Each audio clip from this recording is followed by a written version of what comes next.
messieurs, bonsoir. Dans l'actualité de ce 7 septembre, une athlète en or, le bronze, l'or et hier soir l'argent. Décidément, Marie-Amélie Le Fur aura ravi le cœur de ses plus fidèles supporters à Navel où ils se sont réunis devant un écran géant. Une copie qui mérite d'être corrigée. La liste des logements sociaux devrait être affinée. C'est ce qu'a déclaré Cécile Duflot cet après-midi. Le projet de la ministre de l'Égalité du Territoire et du Logement ne correspond pas à la réalité du nombre de terrains. À Véretz, la mairie interdit à un jeune entrepreneur d'exploiter son établissement. Nous verrons pourquoi dans ce journal. Bonsoir, le bronze, l'or et l'argent. Amélie Le Fur aura brillé lors de ces Jeux paralympiques de Londres. Hier soir à Navel, près de Vendôme, près de 200 personnes s'étaient donné rendez-vous devant l'écran géant, place de la mairie, pour suivre sa dernière course, la finale du 200 mètres. Jérôme Alain était sur place. Bravo Amélie Le Fur, t'es la plus forte!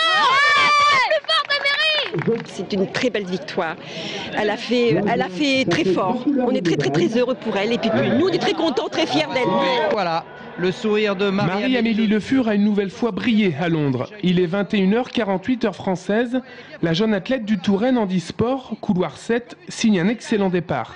Un peu moins de 27 secondes plus tard, elle remporte en moins d'une semaine sa 3e médaille aux JO de Londres en terminant 2e du 200 mètres derrière l'intouchable néerlandaise Marlou Van Rijn.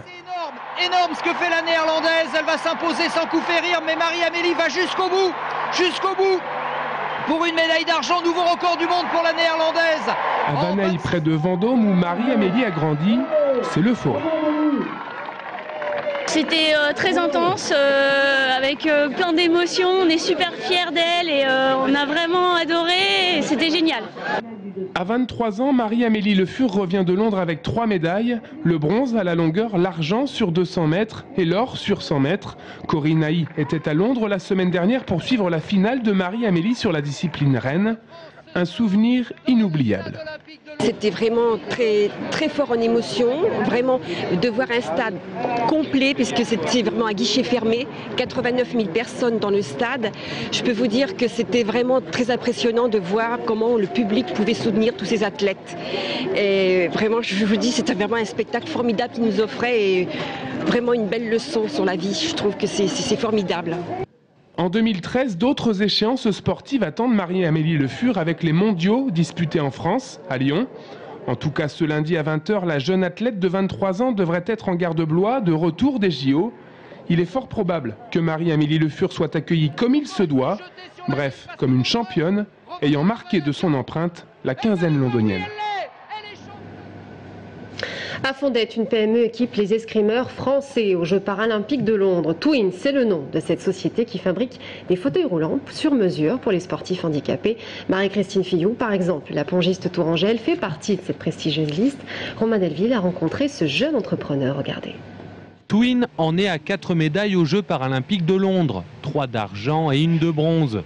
C'est dans des fauteuils conçus ici à Fondette que les escrimeurs de l'équipe de France tirent en quête de médailles olympiques. Et chaque fauteuil est un modèle unique au demi-centimètre près.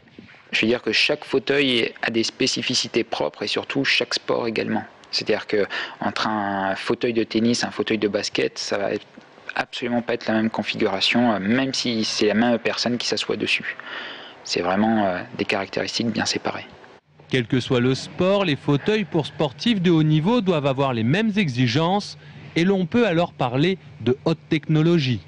C'est du chromoliden, donc c'est du tube aéronautique en barre, donc on les tronçonne ici, on fait tout ce qui est cintrage, puis brasure, donc on réalise ici. Une fois que le châssis est entièrement brasé, on le fait sous-traiter à Vendôme pour la peinture, pour le revêtement de surface. Ensuite, donc, il revient ici et il passe en atelier préparation, donc là on est à l'atelier couture et puis l'atelier montage.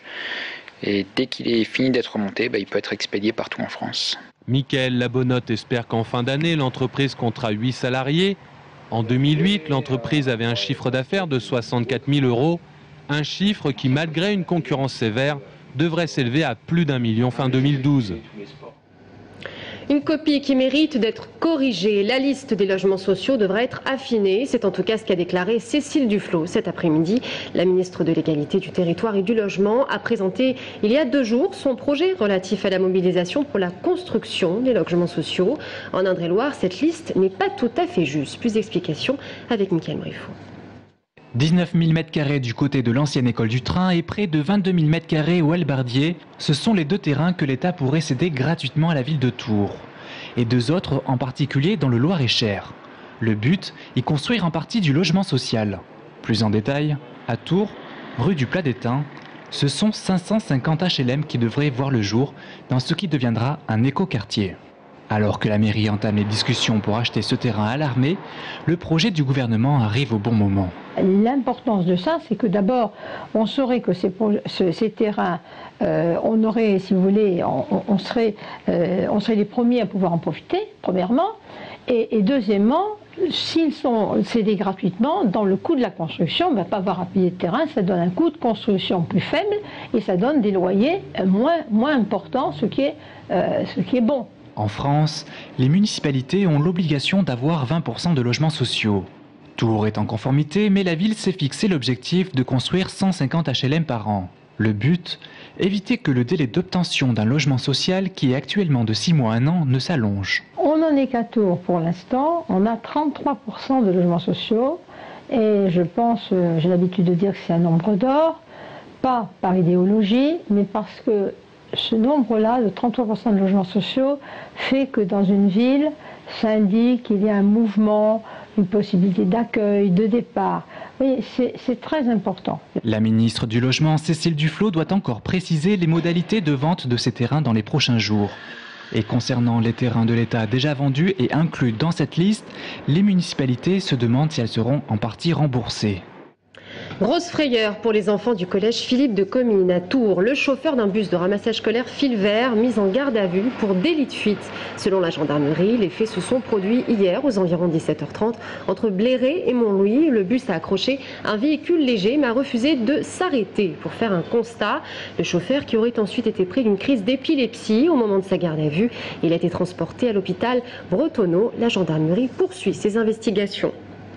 À Tours, un homme de 24 ans interpellé par la police suite à une agression sexuelle sur une jeune fille. Les faits se sont déroulés jeudi, peu avant 2 h du matin, sur le pont de Fil. Il doit être déféré aujourd'hui au parquet de Tours.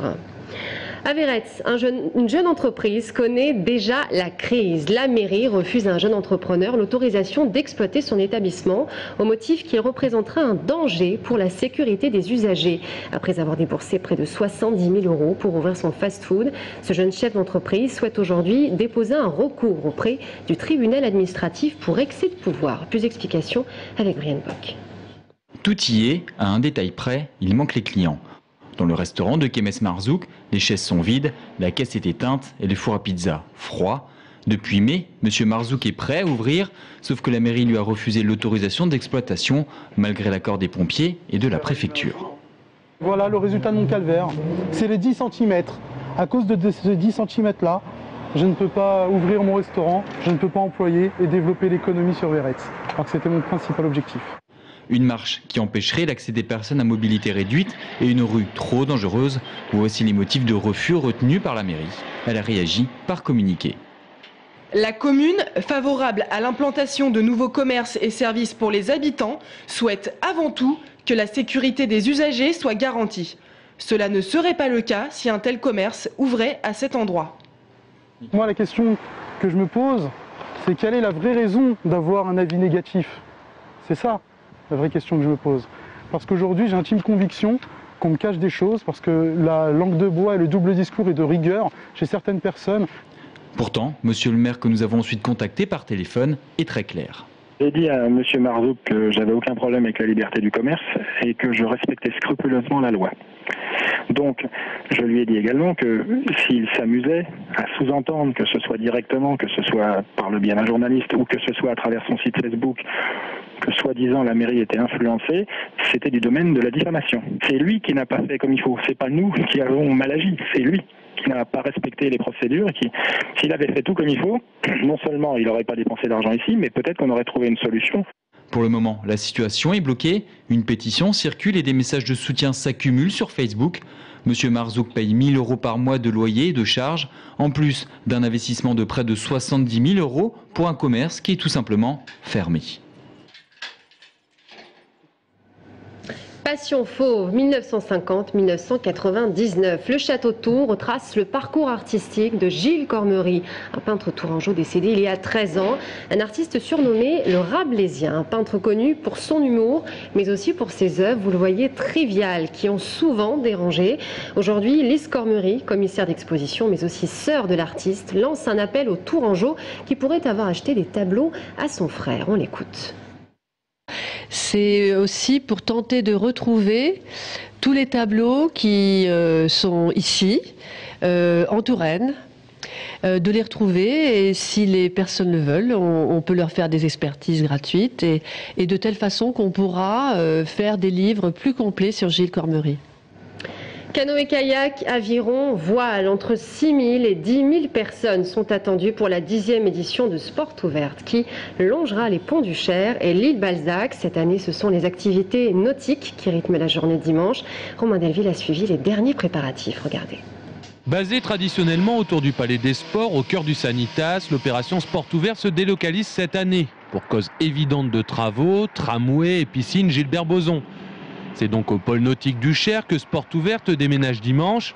Et ça tombe bien parce que le fil rouge de la journée, ce sont les sports nautiques. Ce sera l'occasion de découvrir, puisque à la différence de ce qu'on peut faire d'habitude dans le centre-ville, là, on pourra pratiquer des sports de nature et donc pourquoi pas découvrir quelque chose qu'on n'a pas l'habitude. Donc ça fait partie du challenge aussi cette année. On pourra pratiquer sur le site le canoë-kayak, l'aviron, la voile, mais également le ski nautique, le jet ski, voilà, qui seront en fil rouge pendant toute la journée. Sur Terre, les clubs et les services de la ville proposeront de l'escalade, des sports de combat, des promenades en poney, du sport pour tout le monde et tous les goûts.